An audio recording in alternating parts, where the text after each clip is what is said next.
வணக்கம். இன்றைய press news செய்திகள். தமிழக கேரள எல்லையில் உள்ள மங்களதேவி கண்ணகி கோவிலின் சித்திரை பௌர்ணமி முழு நிலவு திருவிழாவை முன்னிட்டு கொடியேற்ற விழா சிறப்பாக நடைபெற்றது.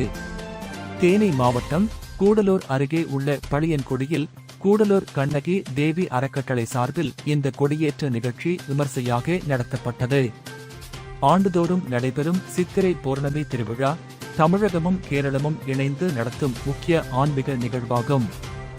இந்த ஆண்டுக்கான திருவிழா மே 1ஆம் தேதி நடைபெற உள்ள நிலையில் அதன் தொடக்கமாக கொடியேற்ற விழா நடைபெற்றது. நிகழ்ச்சியின் போது பொங்கல் வைத்து அலங்கரிக்கப்பட்ட பச்சை மூங்கிலில் கண்ணகி அம்மன் உருவம் பதிக்கப்பட்ட மஞ்சள் கொடி ஏற்றி சிறப்பு வழிபாடுகள் நடத்தப்பட்டன. மேலும் திருவிழாவை முன்னிட்டு காப்பு கட்டுதல் நிகழ்ச்சி நடைபெற்றது.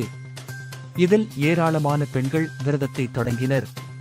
தமிழகத்தின் பல பகுதிகளில் உள்ள கண்ணகி பக்தர்களும் இன்று முதல் விரதம் இருந்து திருவிழா நாளில் சுவாமி தரிசனம் செய்ய தயாராகி வருவதாக தெரிவித்துள்ளனர்.